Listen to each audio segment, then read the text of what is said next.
Good morning, dear Dharma friends on Zoom. Can you hear me?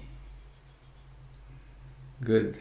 Something is odd in my display. I don't have my usual controls, but I figured out a backdoor to get started. So, it's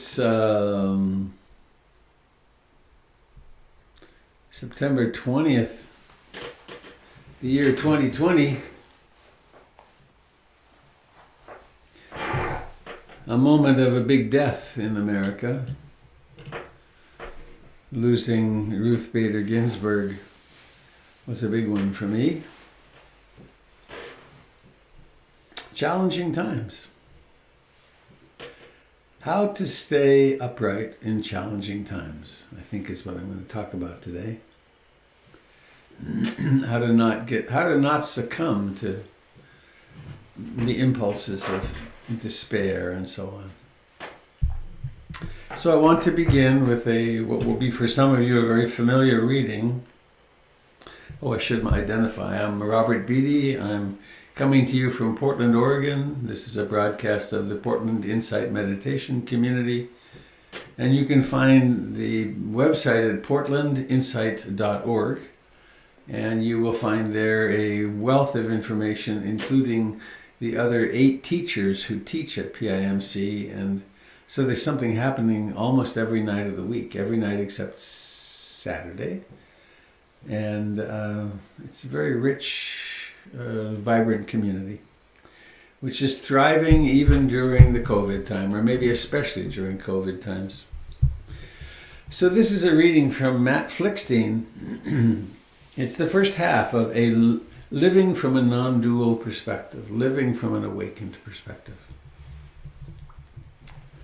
So please listen with your heart. The intellect is useful, but listen with your intuition, whatever that means. Everything that arises disappears. Whatever is born dies. Nothing escapes the cycle of birth and death. It is important for us to directly and experientially realize that there is never a point in time when something exists and is not in the process of becoming something other than it was just a moment before. All suffering comes from clinging, trying to hold on to that which is perpetually changing. And all clinging comes from delusion. We must learn to live in the clarity and space of non-clinging, neither grasping nor pushing anything away. The key is to just be present with what arises from moment to moment, without holding or resisting. At the same time, it is essential not to fall into the trap of denying the relative existence of our psychophysical organism and the world of experience it represents. Compassion is the willingness to play in the field of dreams, even though you are awake. Approach life with joy, enthusiasm, love, and an open heart. Take delight in the manifestations of life. It is all a play of consciousness, and it really is play. If something appears serious or burdensome, even death, then we are lost in delusion. The field of dreams is this world of the senses with all its myriad forms. Being awake is the direct knowing that there is no one who suffers, no one who is born, and no one who dies. It is the five aggregates that are born and die.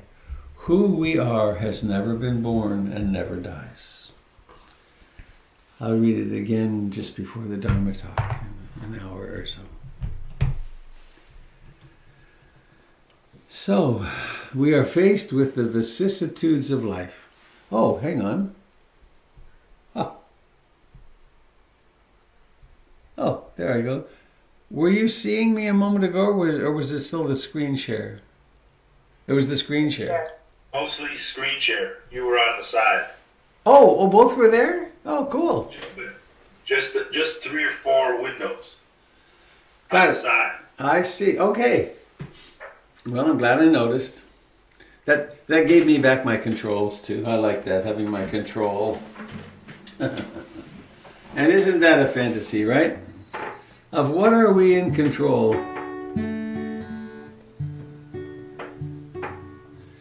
The day that RBG died, that morning I was sitting in meditation and thinking of her and sort of praying. Not that I pray in the usual sense of that, but sort of kind of hoping. It's like, oh, I hope she holds on. But there's no predicting anything, is there? Fame, disrepute, pleasure, pain, gain, loss, success, failure, empires rise and empires fall. So where should we take refuge?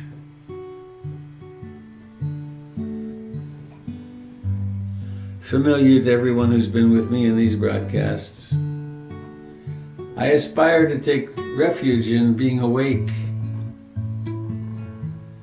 What that really means, awake, so that the rising and falling of the vicissitudes is seen in some perspective, in the great perspective. Everything arises and everything falls, which is refuge in the Dharma and the way things actually are.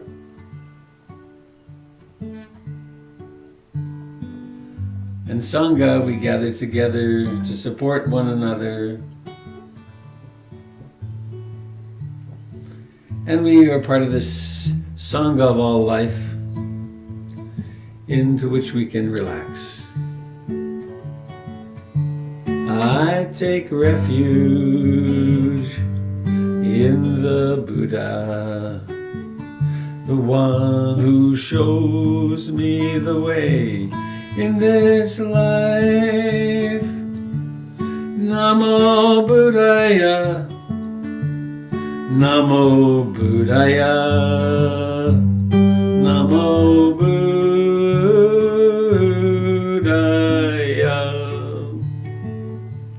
I take refuge in the Dharma, the way of understanding and love. Namo Dharmaya, Namo Dharmaya, Namo Dharmaya. I take refuge in the Sangha, the community of mindful harmony. Namo Sanghaya, Namo Sanghaya, Namo Sanghaya.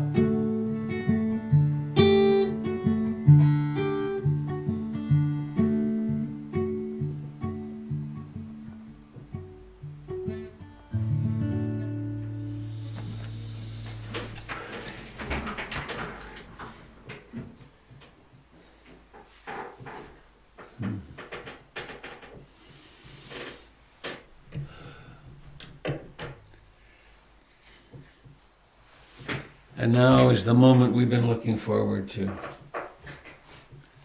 Finally, it's time for a vacation.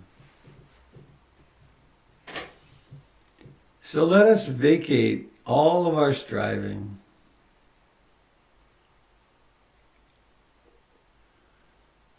of our attempting to get somewhere, to make something stable,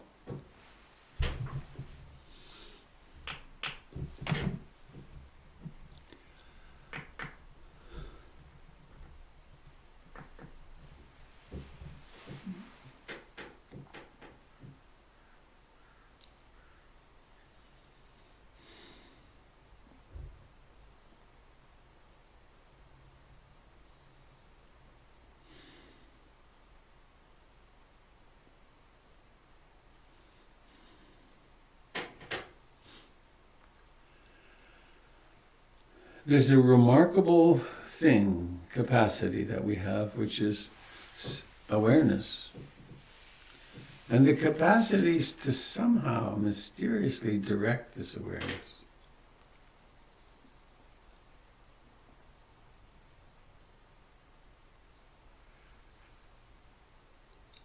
And we commonly start with the body because it's the slowest moving part of us.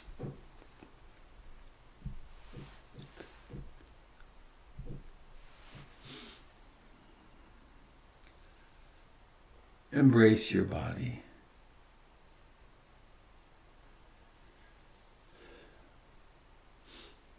We have a lot fewer hugs in times of COVID. But there doesn't need to be any loss of intimacy with the body. Because here it is, right now and always.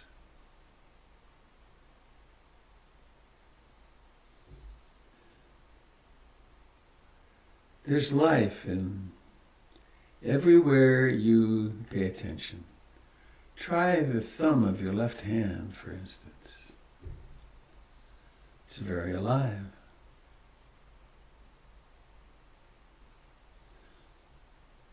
Try your lips. Remarkably alive.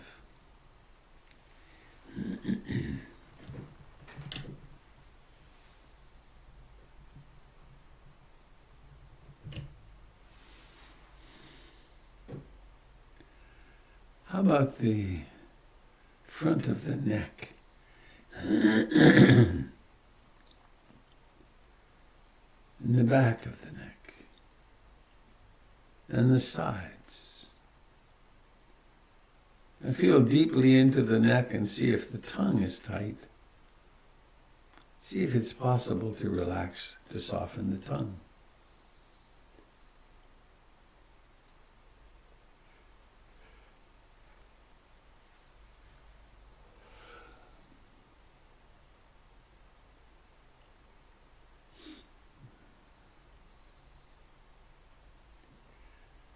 And there is, of course, our oldest friend. The fact of in-breathing and out-breathing.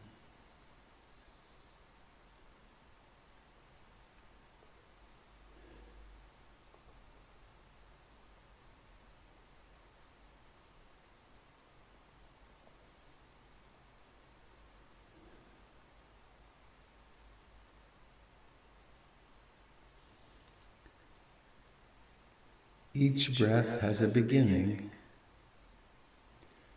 It's the great paradigm of the universe right here in every breath.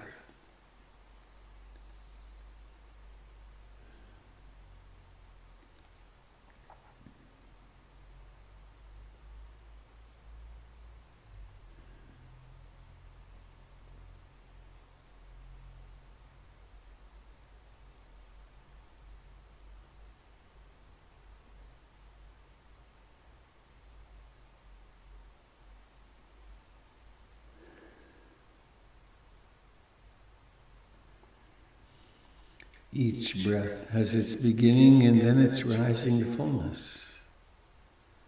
And then it's changing direction and then declining and declining and declining. And then disappearing.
There is a way of thinking about practice that came to me via Achan Cha and Jack Cornfield.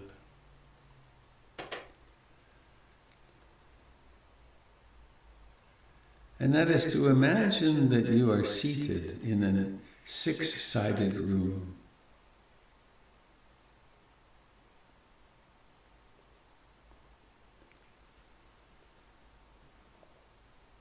There are 6 windows. And these windows are the eye, the ear, the nose, the tongue, the feeling body, and the mind. And there's a comfortable seat right in the middle of the room. It's the one seat.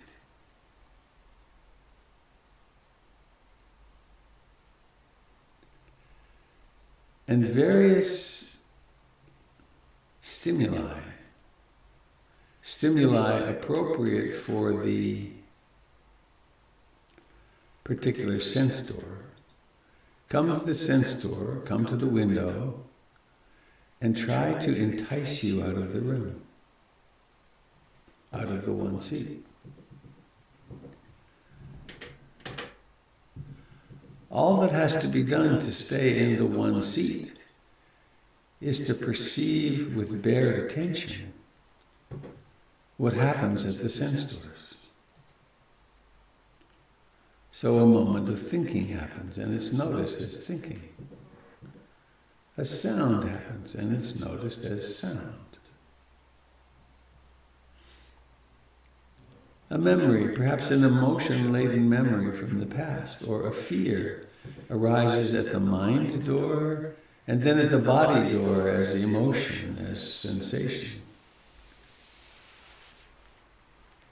In all of these cases, the way to not be sucked out the window and into fantasies and into what the Buddha called papancha, mental proliferation, is utterly simple. It's be awake.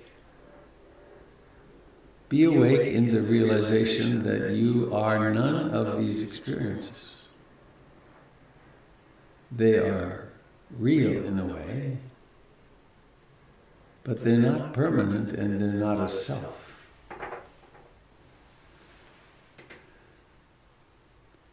And so we sit mindful of in-breathing and out-breathing here in the one seat. And we discover how we have been pulled into the past or future, out the window, down the road.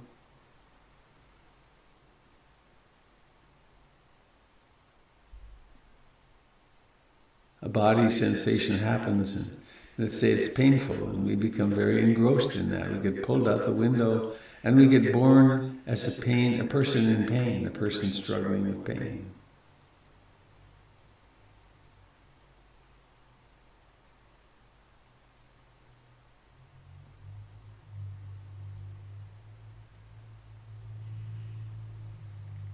And so the one seat is the seat of stability, of concentration, of mindfulness, of compassion and love.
we remain and cultivate curiosity.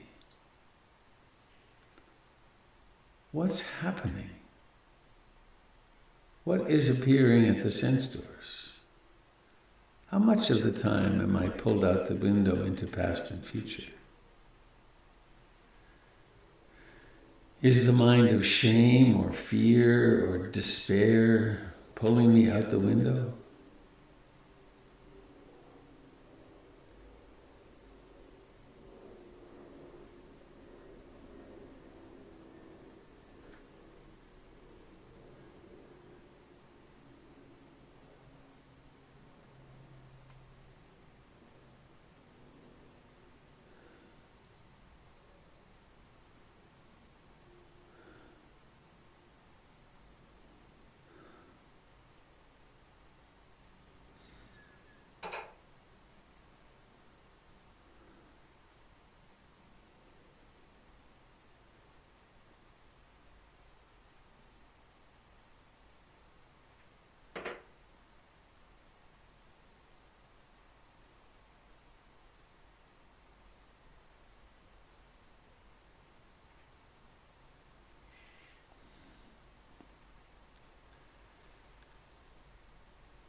You may discover that the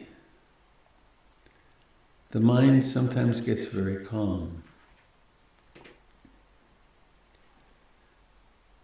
The details of the breath, of the sensations of breathing, can become particularly clear. The fact that the beginning of the breath is really over long before the breath is fully in becomes really noticeable. In fact, what exists in our experience is phenomena arising in consciousness.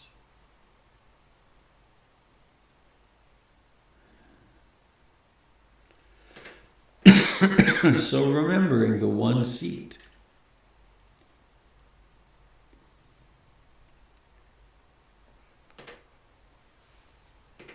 remain lovingly and gently with the sensations of in-breathing and out-breathing, and watch the rest of the show.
We are, in practicing like this, practicing skillful effort.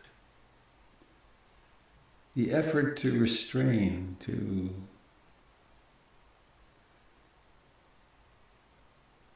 let go of unwholesome states of greed, hatred, and ignorance, jealousy, fear, and so on.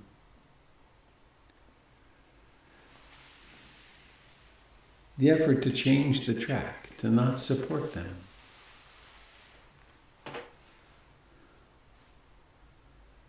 It isn't to suppress them, it is simply to realize that they cease to exist when mindfulness arises.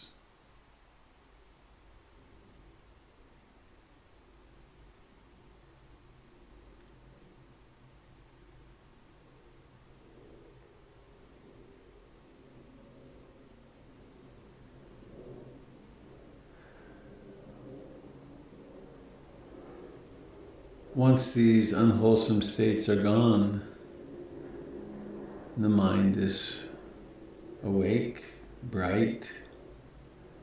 We persist in practice, keeping them gone.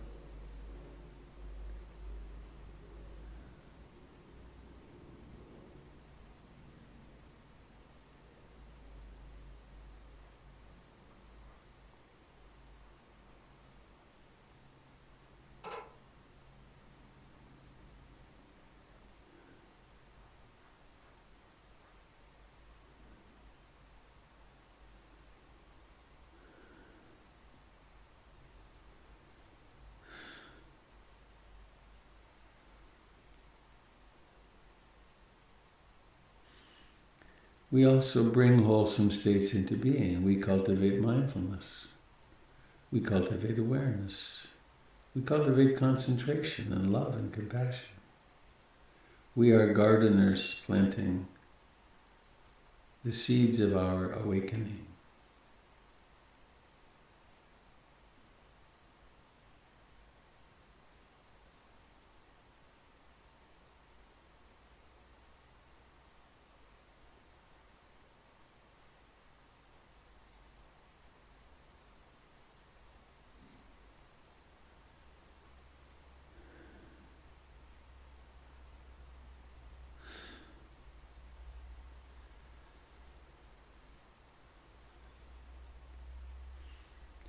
And once we bring these wholesome states into being, we persist. We stay mindful. We stay concentrated. We stay in equanimity.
we can encounter anything and do so in meditation.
There is a vast, infinitely vast frame in which everything exists.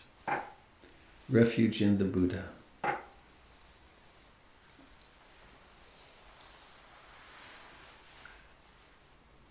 As mammals, as animals,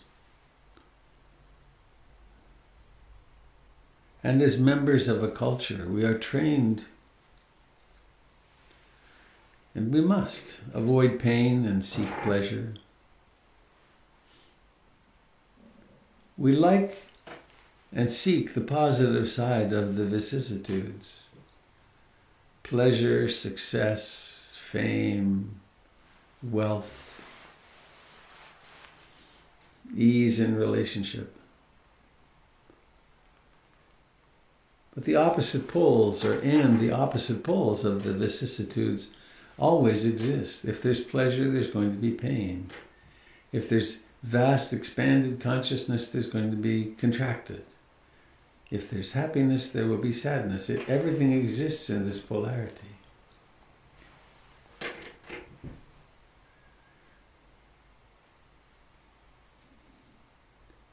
So let us bring our practice to the polarity.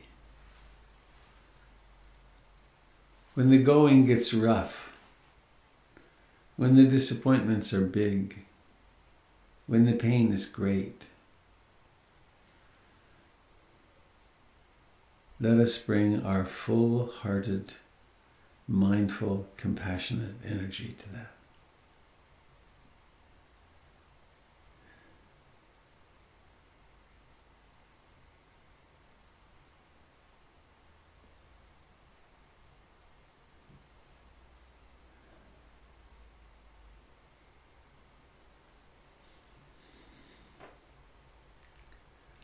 Let us dedicate our practice this morning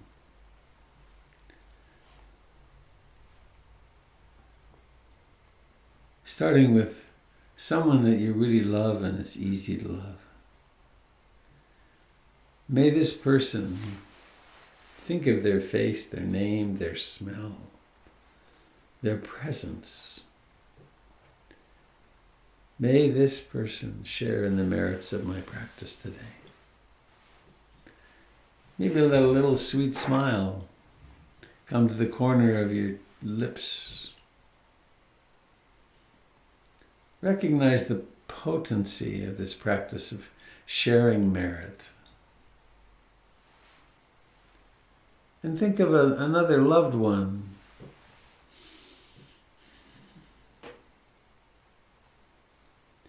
May they share in the merits of my practice. May they be happy. May they be free from fear and danger. May they know what happiness really is. Freedom.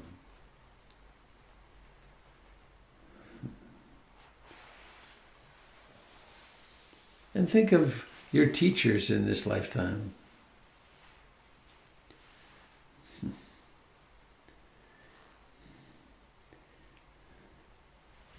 I always think of Mrs. McLagan, my 5th grade teacher.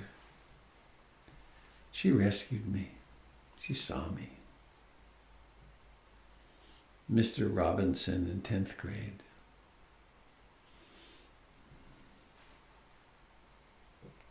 He saw me. He was a man who had time for me. May Mr. Robinson, Glenn Robinson, may he share in the merits of my practice. I imagine he's long passed away. And think of a friend.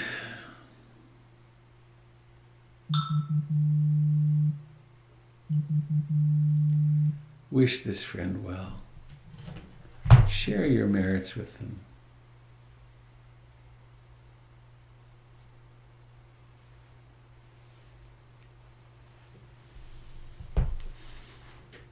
And onwards and outwards to people you don't know,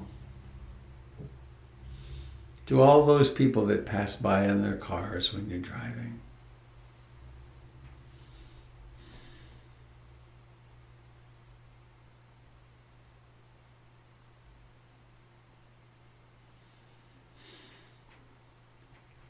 And there are, they say, 7 billion of us. That's a lot. But if we are, in fact, all one, we're all contained in one consciousness, then anything we add to the consciousness is shared with all beings.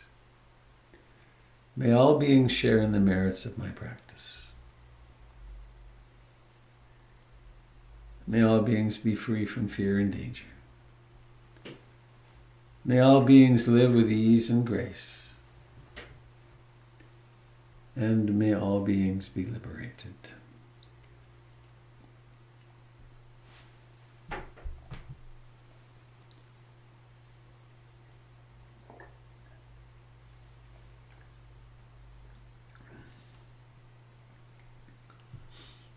Now, the practice of the one seat doesn't have to be done only when sitting in meditation. It can be done driving the car, cooking, being in conversation, remembering to be aware. It's the essence of the spiritual journey.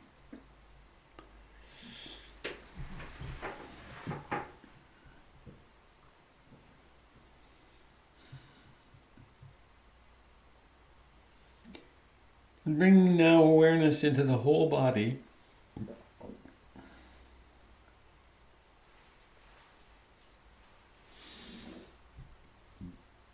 The feet and the legs and the pelvis and the torso, the fingers and hands and arms and armpits and shoulders and back and front.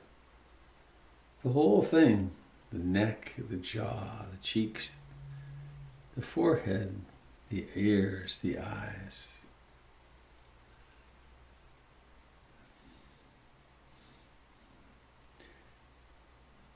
There's one body, one of the 6 doors, which is the feeling of the eyes in the body.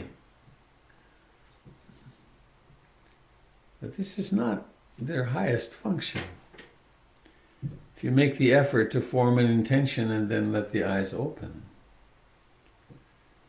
then a window flies open. A window on the world.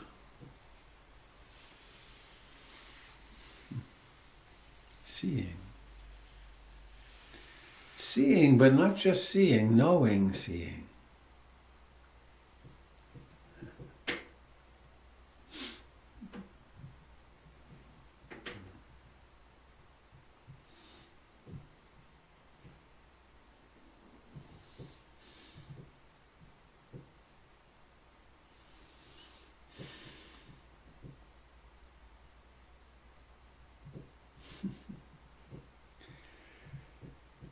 I just had a lovely memory of back in between 1971 and 1974, I was in a graduate program in environmental studies.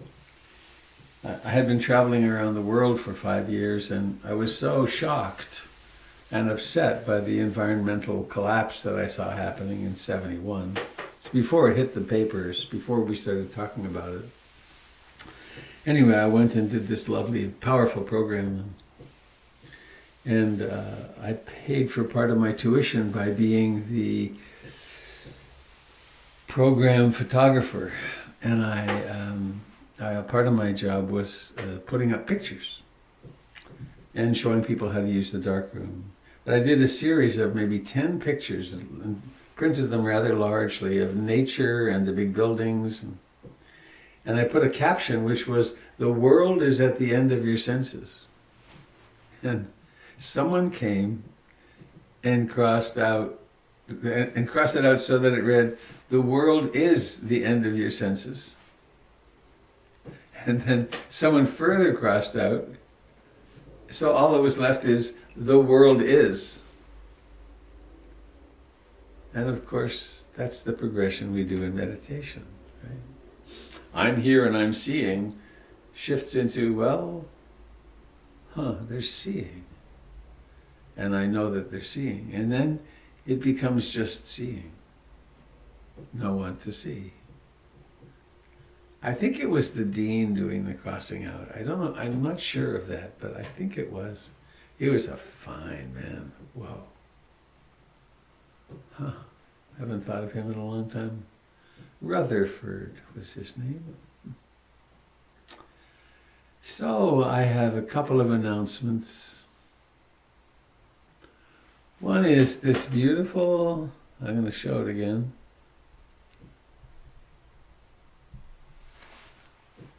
This lovely little clay sculpture lives at the center of the Dharma Hall at PIMC. You can see just a little piece of the candle. We always light the candle at the beginning and then extinguish at the end. Symbol of Sangha, I guess. And then among announcements, I don't know if there's any room in it. It was close to full a couple of days ago, but there might be. I'm teaching a weekend retreat through Hollyhock. And it's you sign up, it's very inexpensive, it's $35 to register. And then I'll be spending the weekend of the 3rd and 4th, basically here in my little cabin. A cabin in the woods, leading that retreat. And we'll see how it goes. My guess is it's going to be very successful and go well. And I'll be doing more of those for sure, if it works well. The second thing,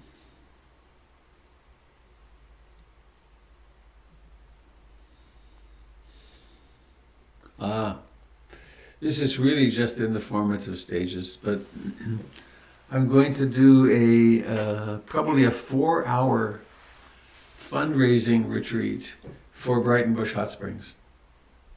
And I've been communicating with Peter, the CEO, and I'm not sure how we'll do it.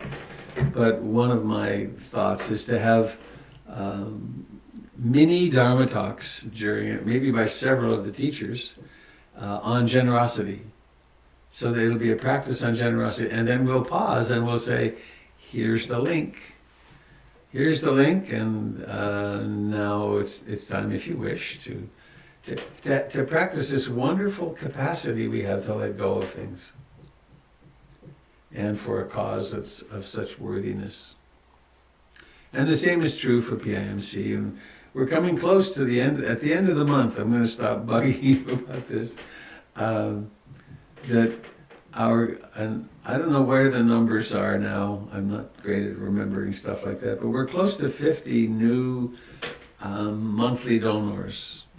And so if you'd like to feel really good about your participation in the center, go to the website and make a monthly contribution. The amount doesn't matter.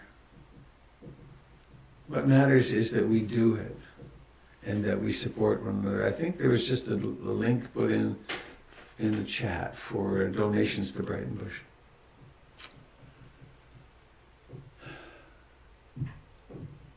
Anything else I should announce, Jim?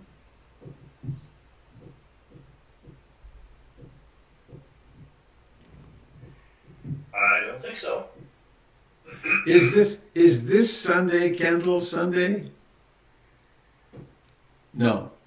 Okay. Let me check here first. We have relatively new groups with Kate Staples on Friday night and Candle Summers on every other Sunday night. I think it is. I think it was the first and third, wasn't it? The first and third Sunday. Well, this would be it. Candle, are you on here anywhere? It's on the website. Yeah. Okay.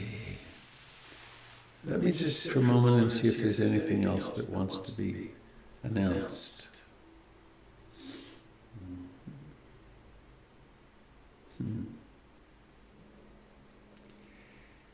I guess everything will change no matter how much we cling to it. That's the most important announcement.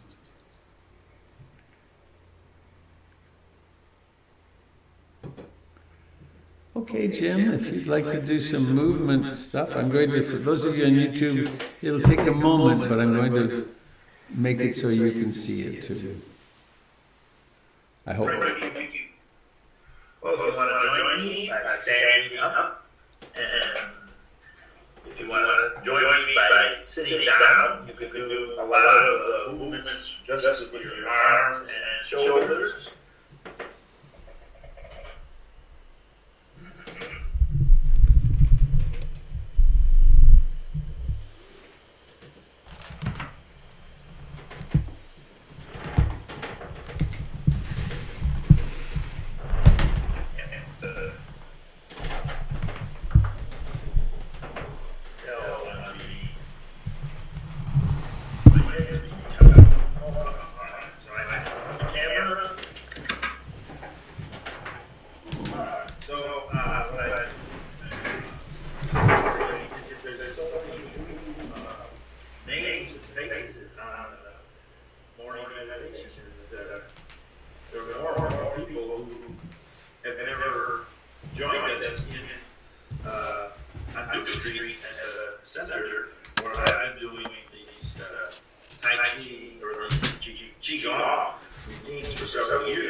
It influences the whole body.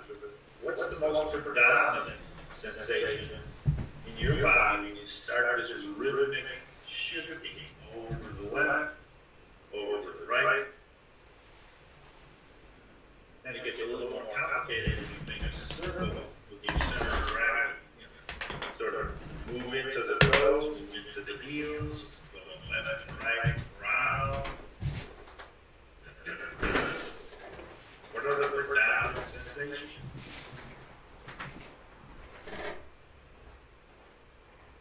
And coming to stillness, just turn the palms forward and bend at the elbow.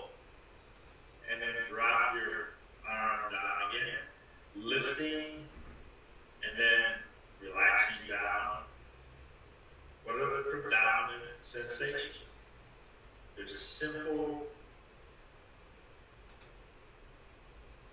moments of awareness in different parts of the body. Lift your hands and sink. Now, if you turn them over and sink into your knees and lift your hands, is a whole different sensation. Let the wrists lead you up and feel the release and relaxation in the fingers when they're not doing anything, they're just following the wrists up. You may feel the shoulders, you may feel the hips, the feet. What are the predominant sensations? Just lifting and sinking. And then this time we lift and open. What are the new sensations?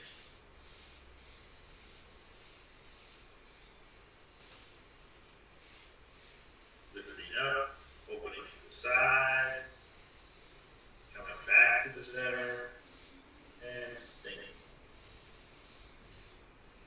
The part where we resist gravity, that has a sensation. And there's parts where we cooperate and sink into gravity. What's most noticeable now? Lifting overhead, feeling the shoulder sockets different. Then what else has changed?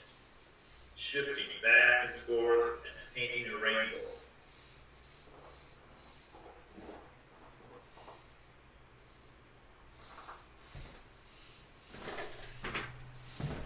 Being aware of just the sensations in the hands, arms, shoulders, and then open awareness. What else? What else would like to do? What if we sink? Cross the wrists, come up the center, and open. Palms out.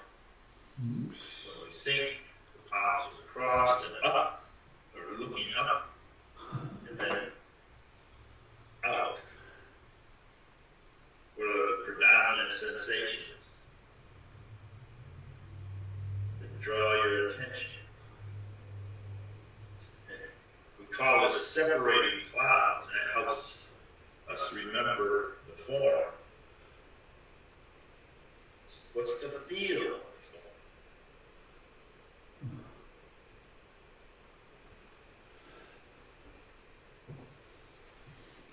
How does it change? Coming to stillness for a second. Notice the breath. We've been making large movements. So the breath is a little fuller. What are the predominant sensations in the chest? Is it the lower belly, the rising of the collarbones, the expansion of the rib cage? Each of us is different, and each moment is different. And just turn and reach back with one hand, and reach forward with the other. Push with the back hand and pull with the front. Pushing and pulling. Turning the palms, feeling the sensations in the lower arms. As you get to the end of the stroke, you twist. Put the hands in a new position.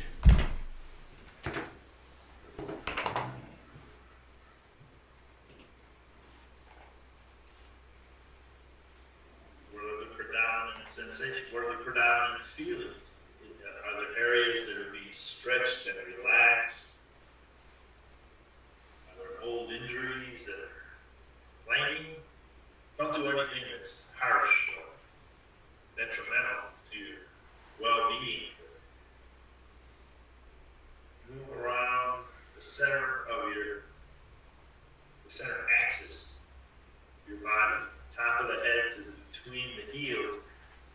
One hand is extending, one's pulling, and it's turning the hips, turning the shoulders. You turn the shoulders a different way, opening the back and then down front. What are the predominant sensations here?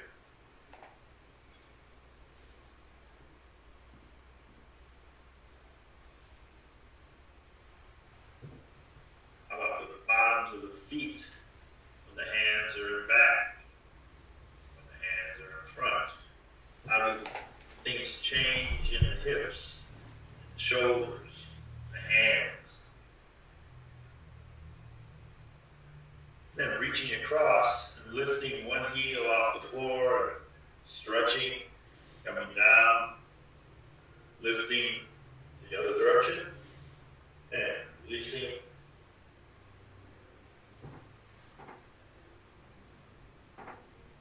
It's the feeling of stretching, reaching, pleasant, unpleasant, neutral.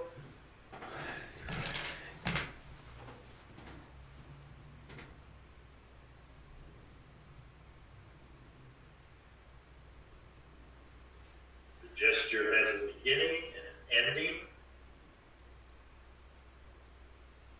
A beginning and ending of the lift, the beginning and the ending of the release. Like the breath, the beginning is impermanent. It has to make way for the middle and the ending.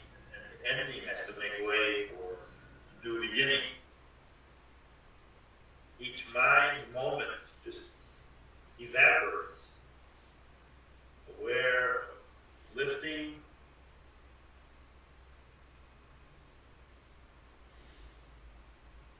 turning around, coming back, lifting, turning around, coming back, and pausing. Where are the predominant sensations in this standing body?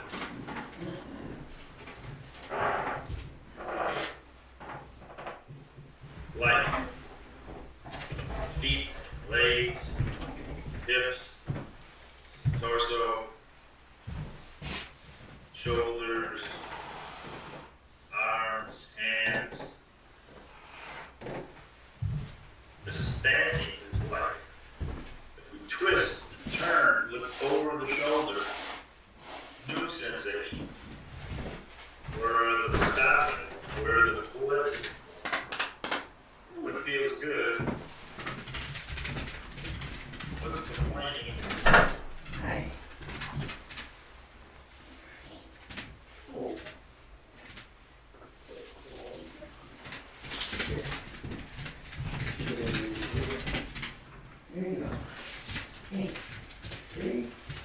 Getting the lift, the lift, and then the ending, and then the beginning of the release, and the end. Ending's gone, lift, and release, and lift. Coming back to stillness. And scanning the body again.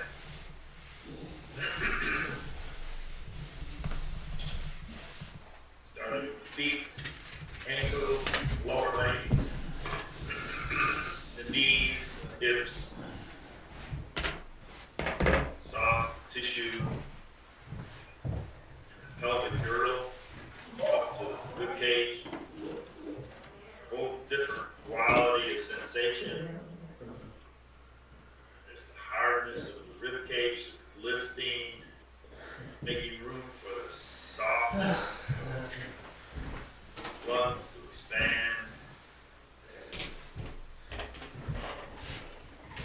sensations in the shoulders, arms, hands, neck. A smile on your face, stretching gently, massaging the inner organs with our movement,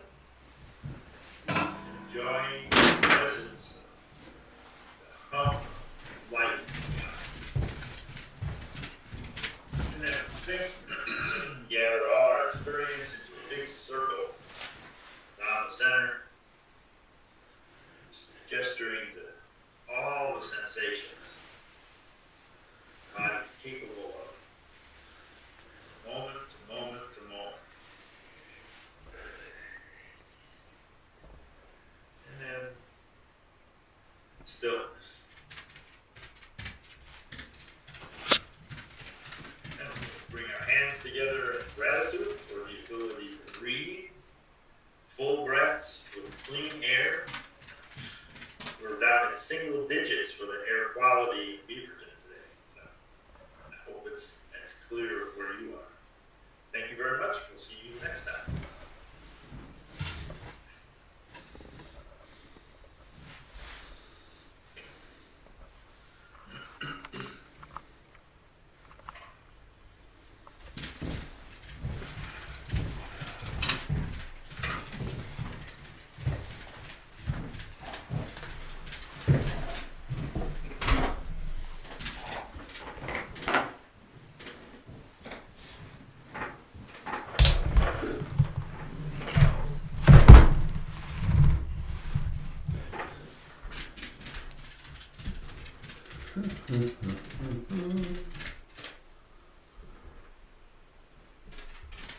Oops.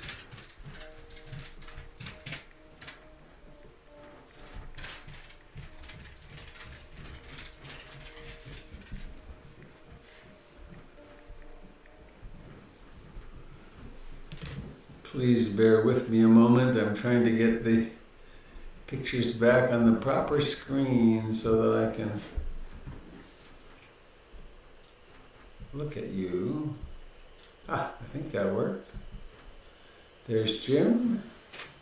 Here I am. I'm a little sticking out the top of the YouTube frame.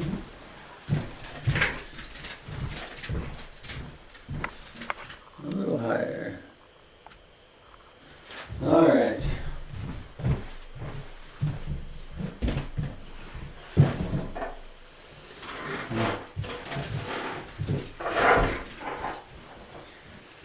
Well,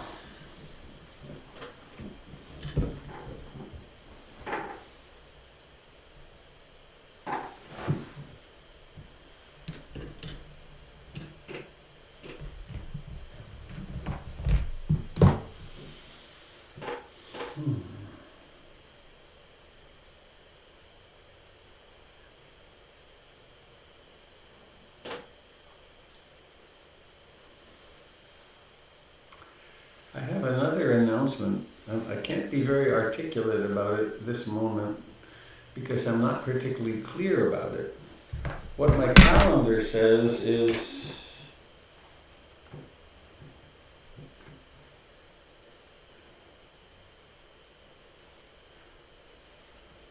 (1 o'clock) Pacific Standard Time. Online teaching with Christian Nietzen, and he's in Berlin. So I'm doing a 1-hour teaching through that website that I did something a year ago, and I'll put it on my blog when I find out. So if you wanted to join in on that, it will be the same old thing, of course. We're gonna get something in the mixture. It will be the same old thing because it's the important thing, I think. I hope. There's a story from the Buddha, very famous, of him giving a teaching in the forest where he, I've got to change something here, where he reached down to the forest floor and picked up a handful of leaves. It's called the handful of leaves. similar. And he said, what the Tathagata knows is to what he teaches, as this whole forest is to this handful of leaves. Because he teaches only one thing: suffering, the cause of suffering, the end of suffering, and the path leading to the end of suffering. The Four Noble Truths. And the word Tathagata is an interesting, really interesting word. The translation that I remember of it is the one such gone. So rather than saying I, he used the rather complicated, in a way, complex term, to say the Tathagata. The one such gone says this. I don't think he did it to be obtuse. I think it's a powerful reminder that the one thing that's most important is waking up from the trance and the identification with this separate self. So I want to read that reading I began at the beginning with, and then another poem that popped up as I was thinking about proceeding here.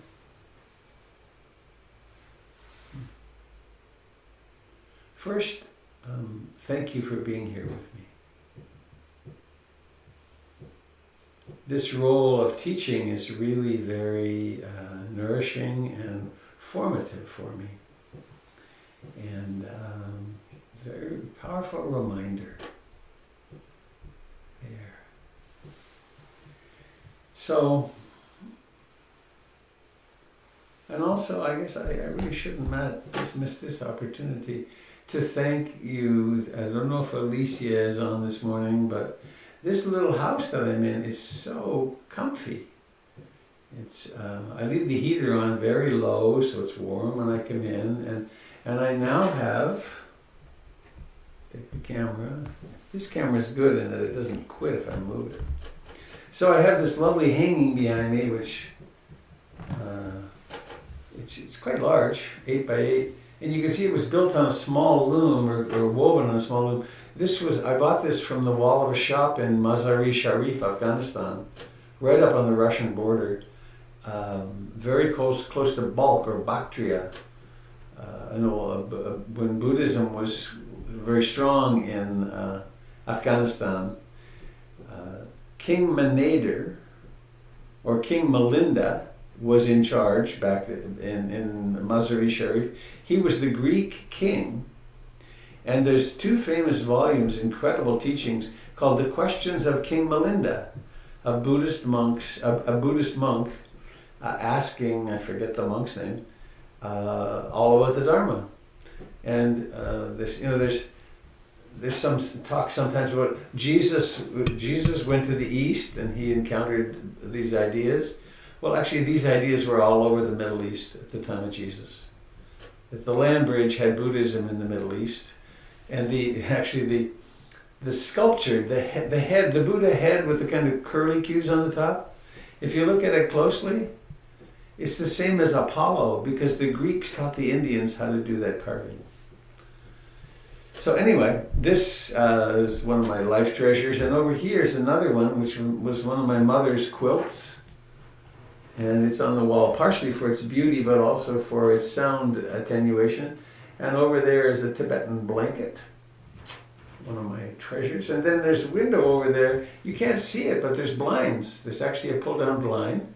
And here's the door with its blind on, and here is the other window with its blind. So at night, I can always, I can shut it down so that no one can see in. I think that's a good idea.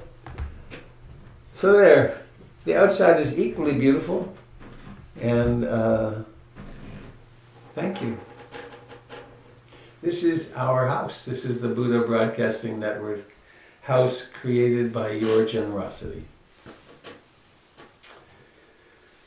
Okay, so from Matt Flickstein, living from a non-dual perspective. Everything that arises disappears. Whatever is born dies. Nothing escapes the cycle of birth and death. It's important for us to directly and experientially realize that there is never a point in time when something exists and is not in the process of becoming something other than it was just a moment before. All suffering comes from clinging, trying to hold on to that which is perpetually changing. And all attachment, all clinging, comes from delusion. I mean, this is heavy, isn't it? It's so potent. All clinging, to cling to anything is madness. So, all attachment, all clinging comes from delusion. We need to learn to live in the clarity and space of non-attachment, neither grasping nor, hang on, I got distracted, neither grasping nor pushing anything away. The key is to just be present with what arises from moment to moment without holding or resisting.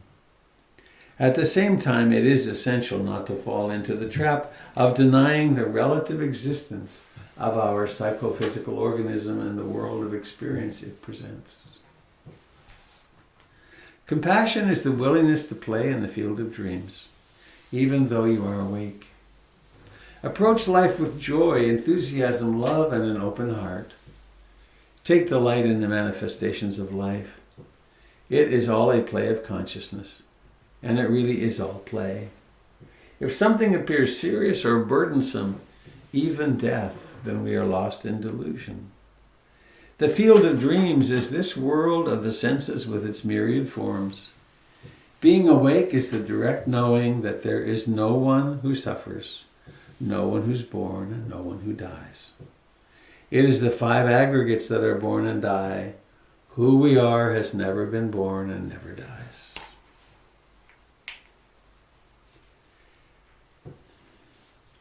And I think this is a good moment for this too. Rumi, 12th century. Little by little wean yourself. This is the gist of what I have to say. From an embryo whose nourishment comes in the blood, move to an infant drinking milk, to a child on solid food, to a searcher after wisdom, to a hunter of more invisible game. Think how it is to have a conversation with an embryo. You might say the world outside is vast and intricate. There are wheat fields and mountain passes and orchards in blossom. At night there are millions of galaxies, and in sunlight the beauty of friends dancing at a wedding. You ask the embryo why he or she stays cooped up in the dark with eyes closed. Listen to the answer. There is no other world. I only know what I've already experienced, and you must be hallucinating. Thank you, Rumi.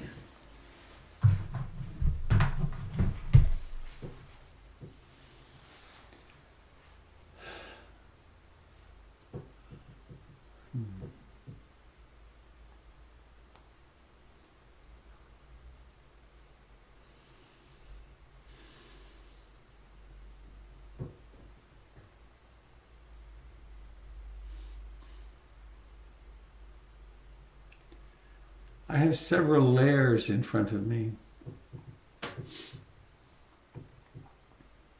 If I had a very large camera, I could zoom in sort of, or change the focus. There's a microphone and another microphone and then a screen camera.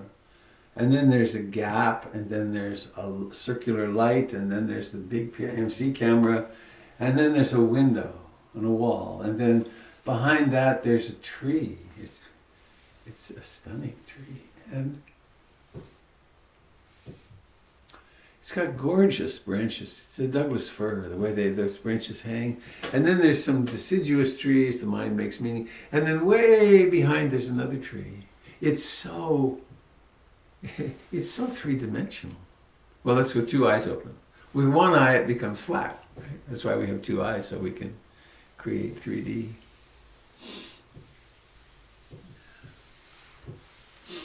This is the experience through the eye door right now.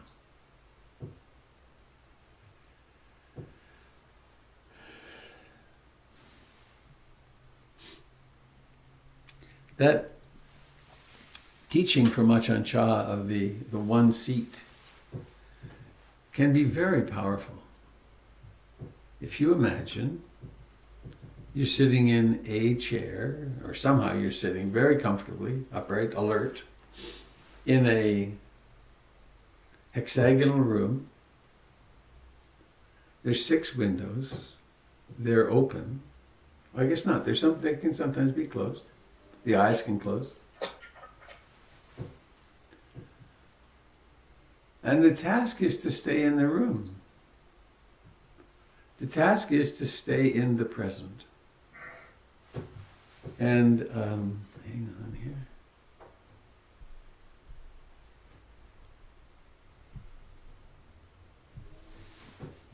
And it's challenging to stay in the room. I remember Stephen Levine in that marvelous book. I haven't read it or even recommended it in a long time. I've forgotten about it. It's called A Gradual Awakening. It's a small book, about the size of mine, actually. And it's gorgeous, just gorgeous. He was quite a poet. And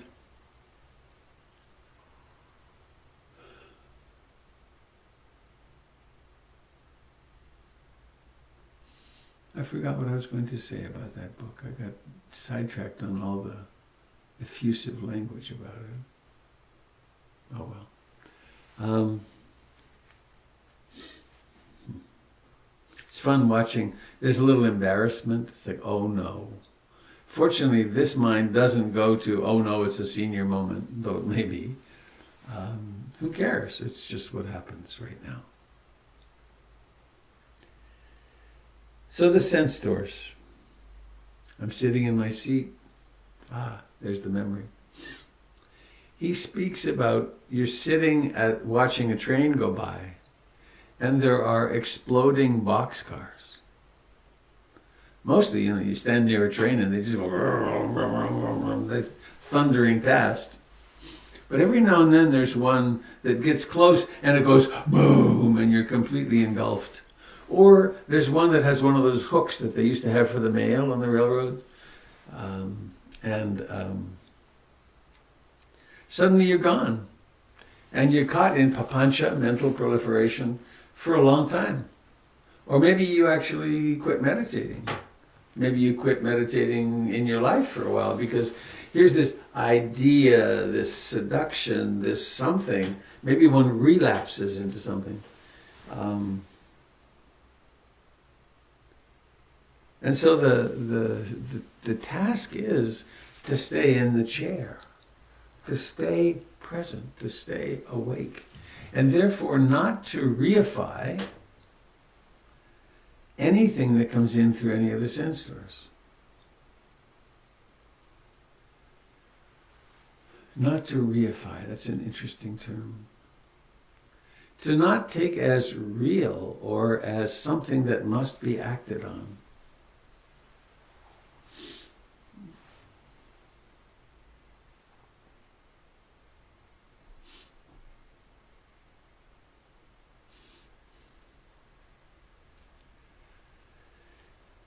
In my description a few moments ago of the visual perceptual field right here, in order to describe it, I have to use concepts. There's a round light. There's a camera, a CPIMC camera, 10 years old, on a tripod. And then there's a window, and then I say behind that there's a tree, Does the eye actually see a tree? No.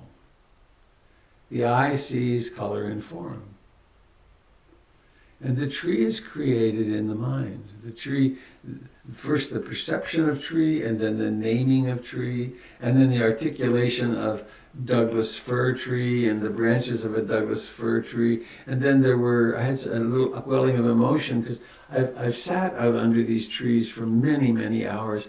I put my recliner back and I look up into them, and their structure of branches is just, this mind finds it tremendously engrossing and ease-making. That's a lot to happen with one image here, isn't it? It's because the mind is designed to create papancha, to create mental proliferation. And this is how we create meaning for things, and how we have come to dominate the world. Because we can do that, we can describe it to each other, we can create creative communities, and then we can make things happen.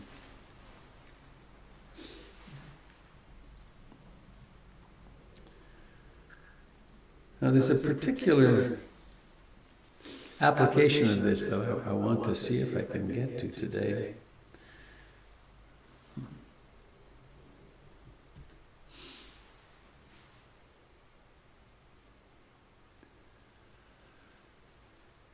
We were born as mammals, animals.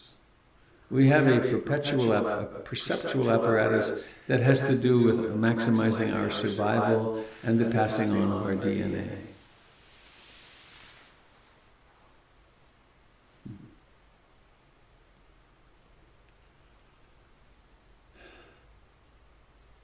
We then go through somebody training, and we become somebody with opinions,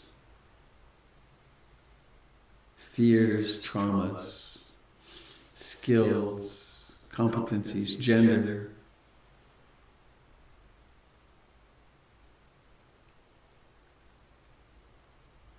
And a lot of ideas,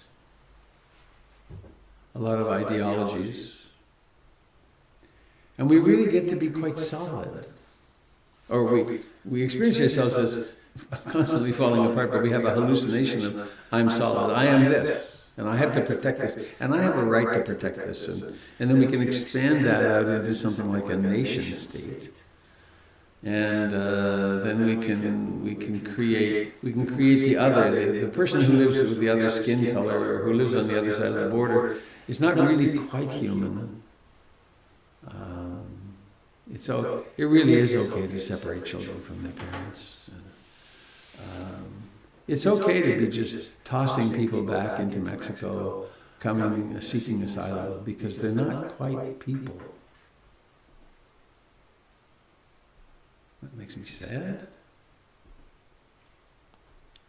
But these minds are built, maybe, to do that. We've always done that. And it's tribal, and it's about survival. So, I guess I should state, before I proceed, the main thing I'm trying to get to today to say is, we're living in very challenging times. And they may get a lot worse. As the planet warms, they are going to get a lot worse. And it's not in our children's lifetime, it's in our lifetime. It's now. These fires are part of the planet warming. So we will face extraordinary change. And there will be shocking events like Ruth Bader Ginsburg's death, and who knows what will happen with the election. And we can go into that future with greater and greater anxiety and despair and hopelessness. Or we can have all that, and we can also have a realization, not just a philosophical thought, but a realization that we can touch every day that everything's okay. Right? The Buddha's teaching is that there is suffering. And he lived in a time of tremendous social change, and there were wars, and it was very unstable. Cultural mores were changing. And we live in such a time too. And even if we didn't have the climate change, political, the rise of China, we would still have our own incredibly complex challenges in relationship, in marriages, with our children, and we would have our health, as certainly as I experience myself, as I age.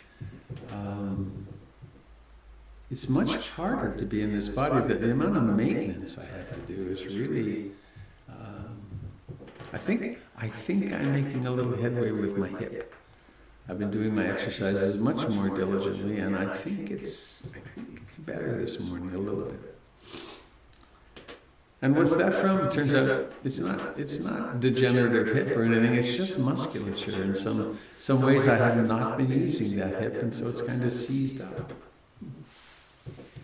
because it's old. Sickness, old age, decay, death. This is decay.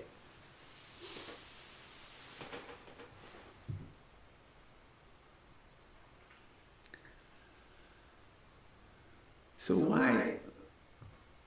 It's not accidentally that all the world's spiritual traditions speak about Jesus, be in the world but not of it. The Buddha experienced the deathless. And every tradition, the mystical side of every tradition, has a teaching of freedom. They're often led by someone, usually men. I got a comment about that. I don't want to get lost in it. Maybe I'll pass it up for the moment. But human beings who followed very often a process of withdrawal and return. Right? The 40 days and 40 nights doesn't mean that. It means he went for a long time in the desert by himself. He did a long retreat. The Buddha was practicing for 7 years, very intensely. There's something very similar with Mahavir, who was the founder of the Jains, and Zoroaster. And interestingly, all the world's great religions came into being within about 600 years. So, anyway, not to get lost in the history, these people had experiences which transformed them so much that people followed them. Now you can, as evidenced by our politics, you can also be a person who is profoundly ill and charismatic, and people will also follow that out of their fear. But what is it? What's the living heart, the true essence of the spiritual training? We could say, well, it's about love. It's about becoming more loving. And love and insight are synonyms. Love and understanding the nature of reality are the same.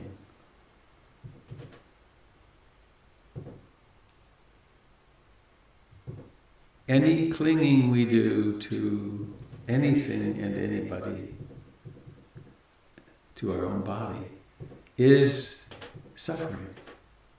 To live in the delusion of the separate self, which is normal, right? It's the human condition, is bound to be filled with incredible suffering because there is nothing stable. And when I read this thing, the Matt Flickstein thing, I've read it many times over the years since he shared it with a small group I was in training with him. It's come to mean so much more. I mean, the first sentence, everything that arises disappears. Whatever is born dies. Nothing escapes the cycle of birth and death. It's important for us to directly and experientially realize that there is never a point in time when something exists and is not in the process of becoming something that it wasn't, something other than it was just a moment before. Every one of those sentences contains the truth, right? And they're pointing, they're not it, but they're kind of loudly proclaiming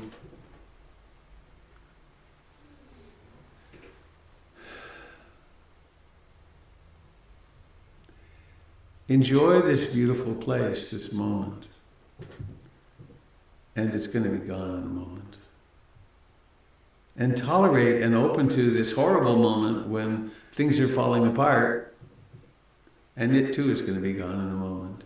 In fact, before long, we won't even be here.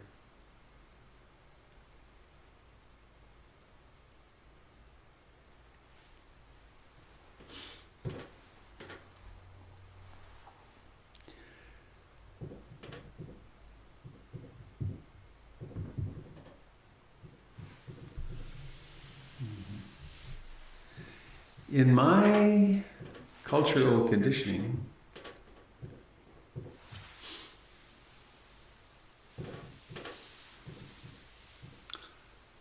good and light and loving are supposed to prevail in the public sphere. The movement of a nation, this experiment in particular, is supposed to be toward more tolerance, more sharing, more caring, less war. But it doesn't have to be that way.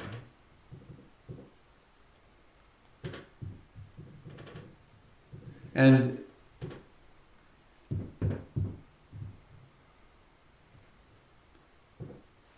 we can be in uproar internally and externally all the time if we are demanding that reality be a particular way. It shouldn't be like this. You know, Marshall Rosenberg spoke of the word should as the most violent word in the English language.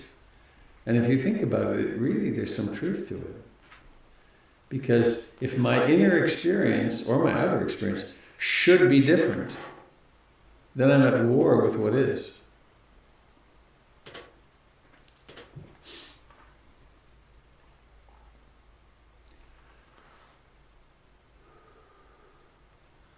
So the entirety of the Eightfold Path, as I make sense of it,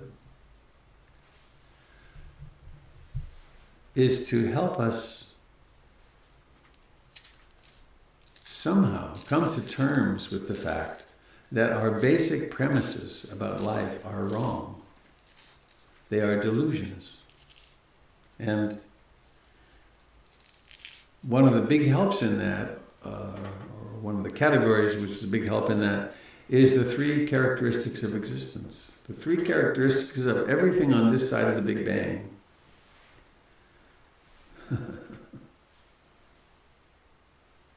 Anicca, impermanence. Everything is impermanent, contingent.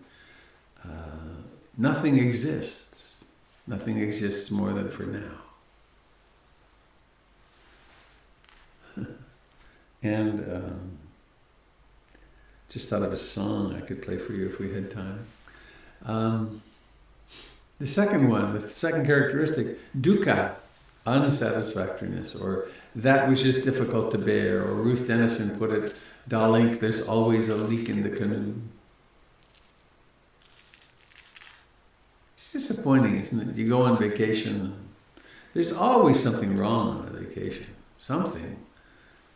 Maybe you get real sick, or it's great. Oh, finally I got my open water diver certification, and then wham, you get stung by something underwater and you can't go in the water for days or don't want to. There's always something. And anatta, that beautiful central teaching of the Buddha, which literally translates as not soul, no soul. But the notion that our identity is part of the universe. It's come in and it's manifested like this, and before we know it, it'll dissolve again. And one way to look at that is, oh no, I'm going to lose myself. And the other way to look at it is, phew, what a relief. No wonder this thing seems so unstable. One day I can be so efficient. Oh man. I can go through my to-do list like a hot knife through butter. It's like boom, boom, boom, boom. I can multitask. I can do all kinds of things. And on other days, I can hardly find the computer to start it. And then I'm at it. It's like, and I have no control over that. I can go to bed at the same time. I mean, it's I take the same vitamins and blah, blah, blah. And sometimes I'm highly functional and other times I'm really not.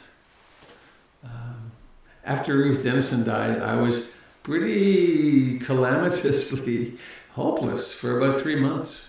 I'd go to my office, and when people walked in, I could do meetings with people because that would bring my life back. But when it wasn't that, when I was doing like taking care for a state, I was so incompetent. And I had some help recognizing that. And I realized I was depressed. There was reconstruction happening way deep inside. But that's anatta. The self isn't stable. So one last slice through this I want to do is to say, this would be particularly clear in meaning for those of you that know the 4 foundations of mindfulness. I'm a person who practices the Satipatthana Sutra, the 4 foundations of mindfulness, which means I pay attention to the body in its movements, in its activities, in its breathing, and I pay attention to it and study it with the intention of recognizing the 3 characteristics of existence in a very precise way, deeply. And then the body's in interaction with the sense doors, are in interaction with sense objects, and that creates liking and disliking, pleasant and unpleasant. 2nd foundation of mindfulness. And we study that, we abide with that, we rest in that in order to study are these feelings permanent, satisfactory, or a self? And then there's another layer which happens in the mind, mental constructs. Funny, sankharas.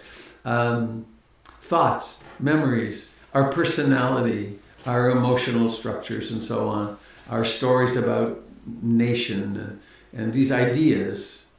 And we study them, we observe them in ourselves as a process in order to illuminate anicca, dukkha, anatta.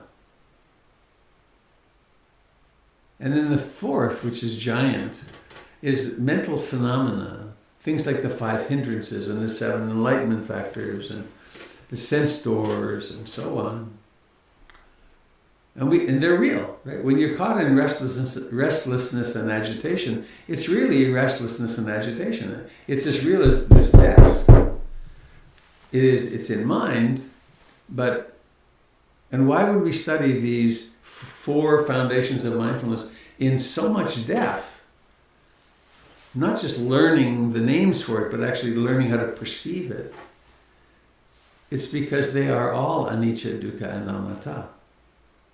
And it's the beautiful, I think, systemic way that the Buddha taught to gradually undermine the belief in permanence, the belief in satisfaction through the sense doors, and the belief in self. And it's like one does this for days, weeks, months, years, decades, And sometimes there are leaps, and most of the time there's just gradual gaining of new experiences again and again, that all that's needed is to be aware. Because everything is arising in consciousness.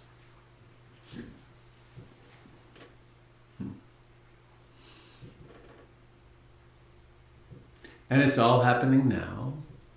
And at one level, there are these tragedies and horrible things that happen. And they are the vicissitudes: pleasure, pain, gain, loss, empire building, empire collapsing, relationship building, relationship ending.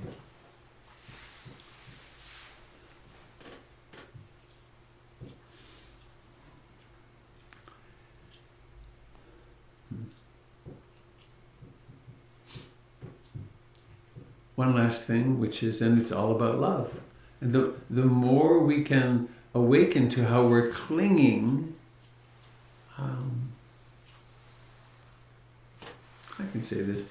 Jen and I have been in therapy with a fine couples therapist for, I think it's 4 years. You don't see her often now, but, and the thing that I would say has been the most important for me in that, it sounds silly, but it's accepting that Jennifer's not going to change. She's not going to change herself to be more of what I want. I mean, she does, and she does tons of adapting for me, and she's incredibly kind and loving. But there's still dukkha. And my little boy unconscious part really wants everything to just be nice and loving and supportive, and of course I'm in a relationship with a real human being, and so she has her own needs and her own perceptions and her own, and the direction of the therapy has been, wake up, Robert. Wake up. It's what it is, and it's okay.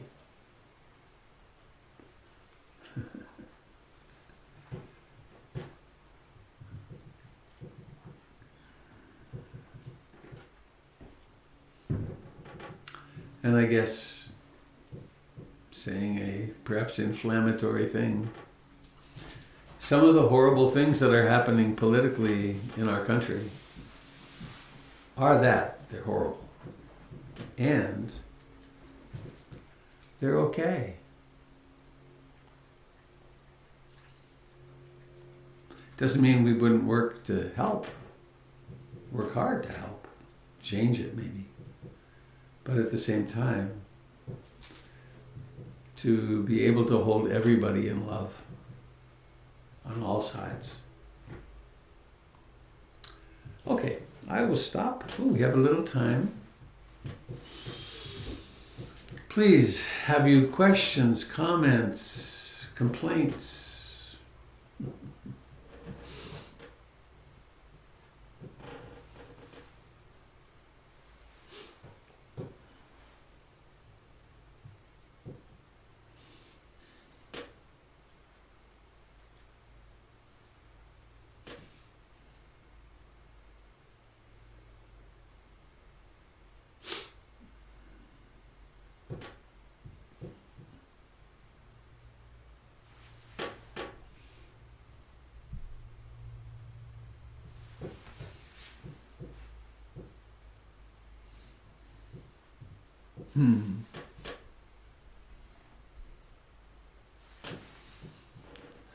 Danny just posted, I think it's from Hafiz, yeah.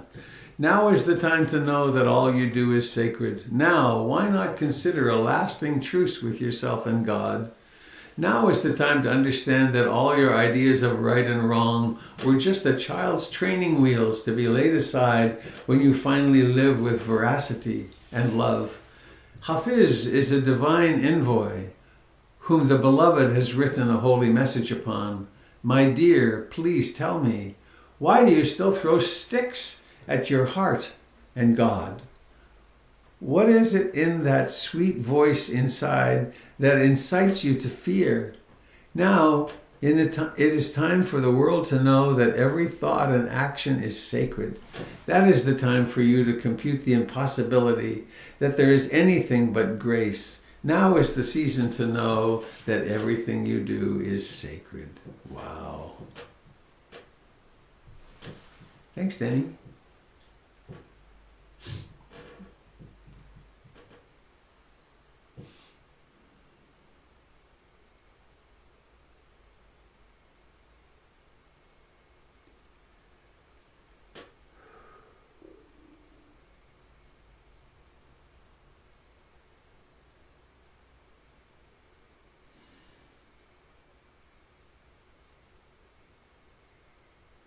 This is Wally.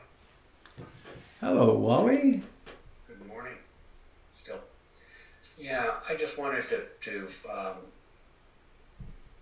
the thing I look at with I wanted to add to your idea about should, and that when I'm in should land, or they should be this way, they should be that way, or would or could, or all those kinds of things, it's a great opportunity to awaken, because when I do that, I'm no longer with this moment and what is going on for me at this time. I'm in future land. I'm in past land, not current moment land. So I recommend that highly. If you start thinking about how other people ought to be, or how you ought to be, or how you've made mistakes, or what have you, you've lost your awareness of the immediacy of what is going on right now. Thanks, Wally. In the story.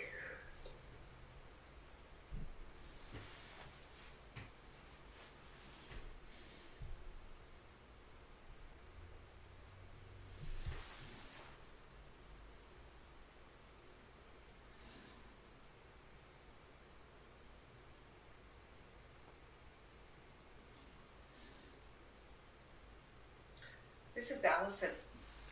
Hello, Allison. Well, I've heard said too that these are the times that we're made for. And it seems like, for me and for many, it just keeps getting worse, the news and what's next. And I think I feel that that's my immediate reaction. And it's because I've lived so comfortably. And I haven't lived with these kinds of big disappointments and fear of losing democracy and fear of change. And change is happening.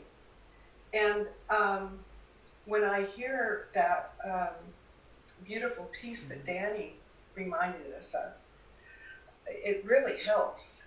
These are sacred times. And what is now is sacred.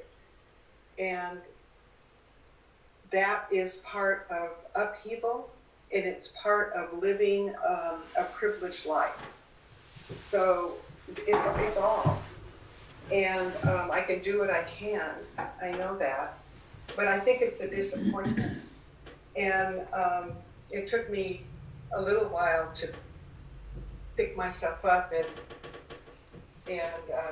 remember who I am and what the Dharma's about in my life and all that after I heard the news about Ruth Ginsburg. And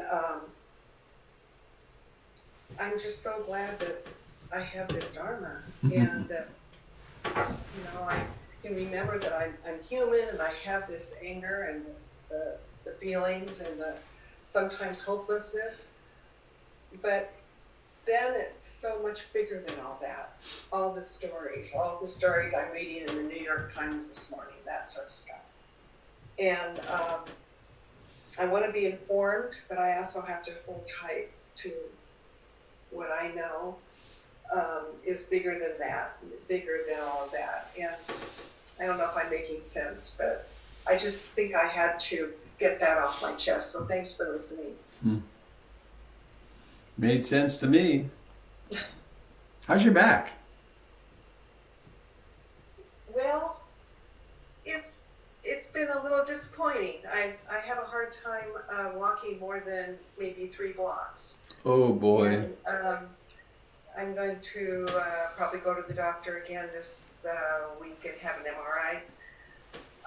But I haven't given up hope on that, and I'm taking care of myself. I have to, I can't stand a lot either, but it's a leg nerve thing. So massage helps, and I'm gonna start PT. So I'm doing what I'm supposed to do. Yeah. Thank you, sweetie. Thank you.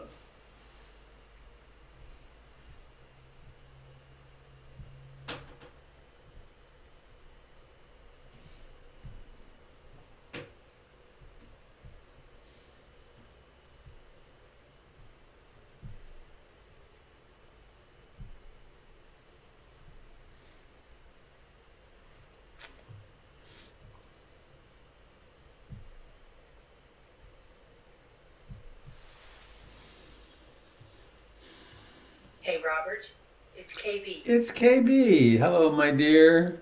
How are you, my friend? Well, at the moment, I'm really good. That's great. I'm going to throw a big old stinking nasty wrench into the works, because I know you can handle it. Oh, wait, let me brace myself. Okay, go. Okay, so when I get into that place that you can so beautifully take me into, where I understand everything that you've just said. Part of me, the other side of me, feels like a legless, armless, blind slug that has no capacity for action. And it's a very disturbing feeling. It's like I am giving up, throwing away, and putting aside my ability to make change now while it has to happen. Because, you know, in 100 days, then maybe it'll be easier to just say, I'm going to step aside, or I'm going to just let it flow through, or whatever. But I can't do that now. So I guess what I'm asking you is, every fiber of my, for whatever reason I was put on this planet, every fiber of my being is telling me to fight. And so how do I fight like a good Buddhist? Thank you. Well, we know each other pretty well.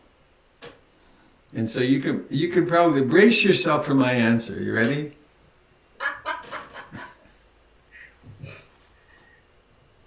Yeah? You ready? Yeah, I'm ready. Sit for 2 hours a day. Oh, you're killing me. Sit for 2 hours a day, and for those 2 hours a day, become a blob, become that amoeba, become that which has no will to change anything. And experience how stunningly peaceful it can be, and how restful, and how incredibly effective it makes you in all of your other work. Okay. Because it's not either or, it's both and. Oh. And I know I've said this to you before, when you're overwrought, when you're filled with the anger and frustration, and underneath that the great sadness that's there, Yeah. you're not as effective in your work.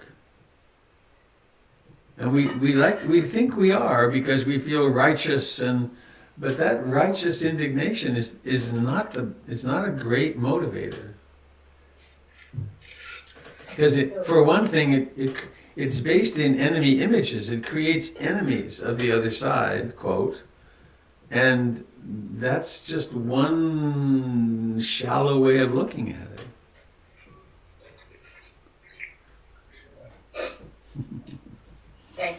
How you doing over there?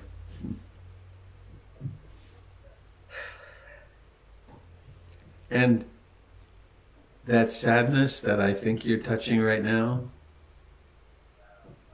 is extraordinarily healing. Feels like depression. Feels like what? Depression. Well, there could be some depression with it. That could be true.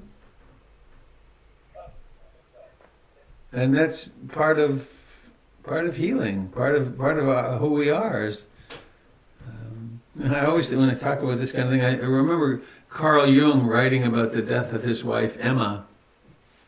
I think it was Emma, and he said, "The light went out of my world for 6 months." And then, what he basically said that the ego, in grief, the ego gets very dim because the construction, the work being done inside is so great that there's kind of a gray out of the ego. But then, who knows what will emerge from that withdrawal and return?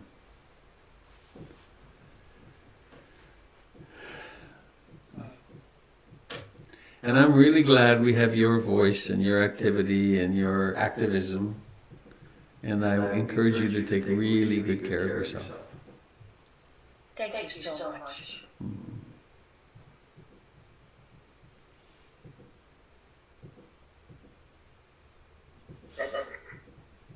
I hear a voice. It's Danny. Hello, Danny. Hi, Mrs. Robert. Well, let's hug right now. Yeah. Hi, Danny. Hi. Danny, the playwright, artist. Amazing, what a man. I just wanted to pause a little positive note on the passing of Ruth Bader Ginsburg. In that, on the eve of Jewish New Year, and in the week where we reflect, where the Jews reflect on what underlies, which is Yom Kippur, which is coming up, that in the Jewish tradition, there's not really an afterword, but the tradition is we are brought forward by our children and the people who were inspired. So in that way, Ruth Bader Ginsburg is carried on in all the lives she's affected, all of it. Girls and women, she's inspired, and I think we are carrying forward. So I'd like to give that thought to everybody that she is carrying forward. Thank you.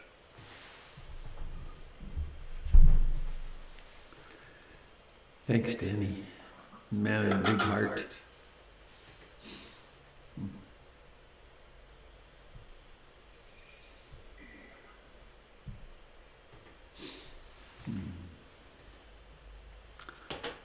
Well, it's 12 o'clock, and I want to see, is there anyone else who would like to share something before we go?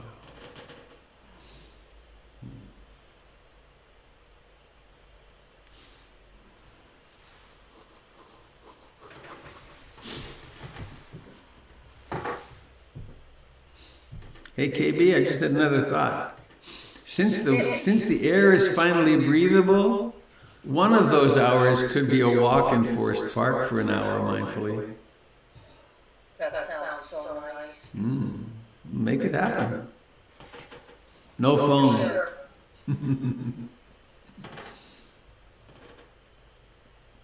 I ordered a candle.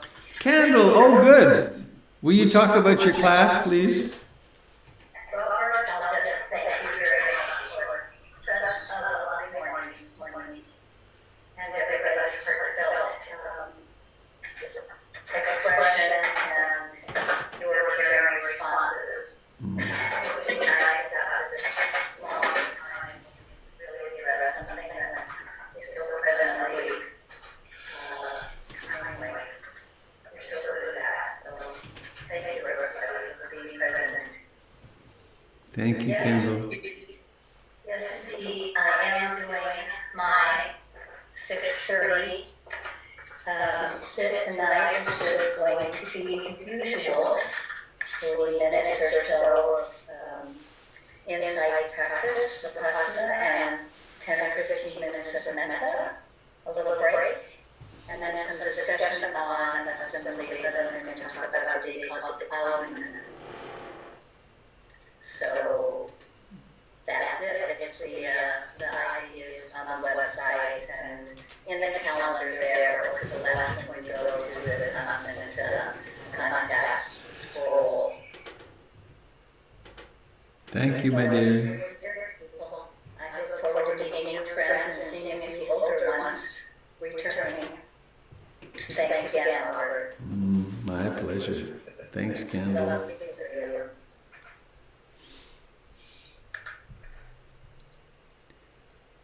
Well.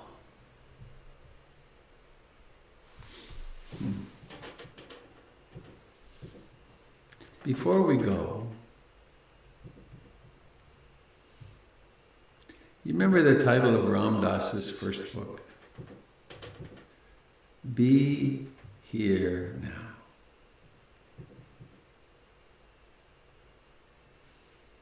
There's nothing very complicated about that, is there? It's just remembering, be here.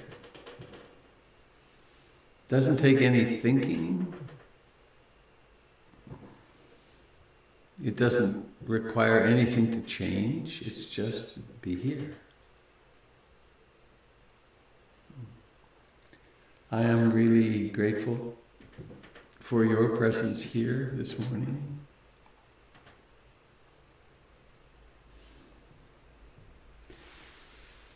May you stay free of coronavirus, and may the fires continue to dwindle.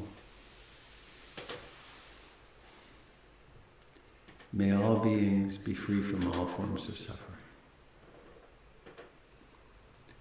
And let's go out on a song.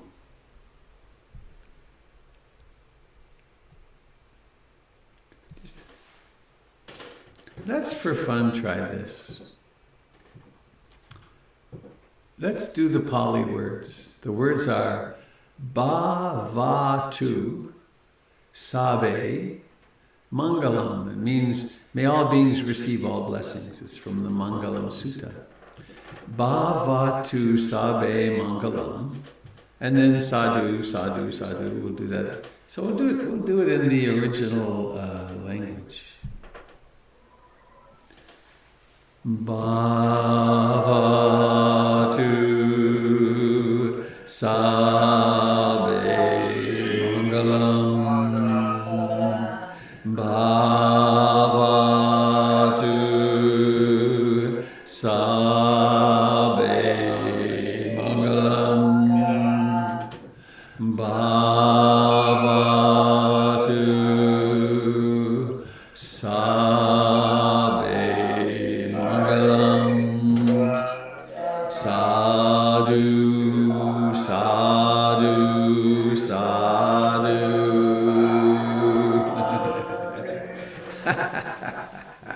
Well, that was fun. Happy trails, dear friends. Happy trails, yes.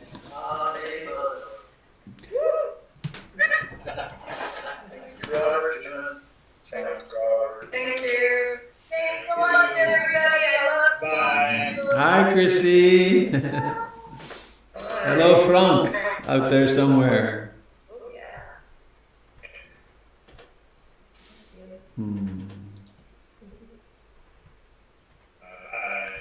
Such a beautiful collection of human flower faces. They flower for a moment. Here they are.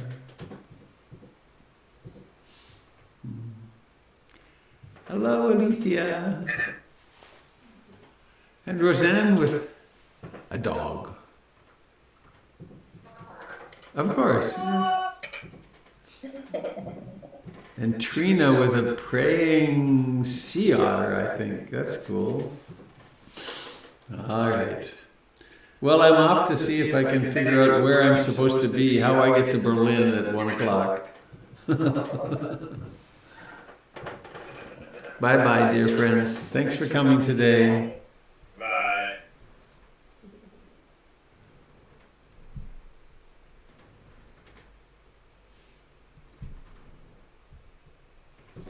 Goodbye, friends on Facebook and YouTube.